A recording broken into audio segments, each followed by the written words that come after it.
Americans watching TV or listening to the radio lately have been bombarded with legal advertisements about past contaminated water at Marine Corps Base Camp Lejeune. A Google search for Camp Lejeune returns a link to information about potential claims with the directive, "Find out if you qualify." Given the pervasiveness of the commercials and the obvious internet search optimization, it's almost as if some savvy marketer behind the scenes is selling the lawsuit to potential plaintiffs. And that's exactly what's happening. In the aftermath of the Camp Lejeune Justice Act, veterans and others have 2 years to file claims against the federal government over harm because of exposure to contaminated water. Unfortunately, the law failed to limit the money lawyers can make in Camp Lejeune cases. Veterans groups report with alarm that some lawyers are charging twice the rate permitted under the Federal Tort Claims Act.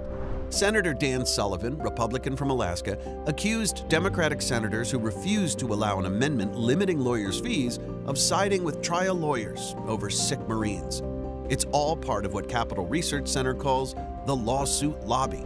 The center of the lawsuit lobby is the American Association for Justice, which lobbies on behalf of more than 20,000 tort lawyers nationwide.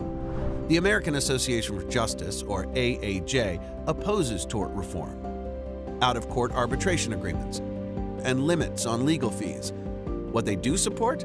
Lucrative lawsuits that enrich their members. The AAJ's PAC gave 97% of its contributions to Democratic candidates in the 2020 election cycle, and Democratic politicians have returned the favor. How?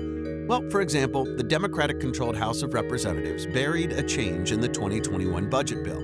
That change would have let lawyers looking to make money in cases like Camp Lejeune deduct their expenses immediately instead of after the case ends. The cost to taxpayers? An estimated $2.5 billion over 10 years.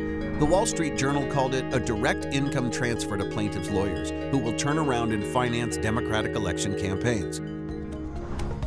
Now, that provision didn't become a law, but it's time Americans learned more about this special interest that works to make rich lawyers richer behind the scenes while sick Marines and their families struggle for financial relief.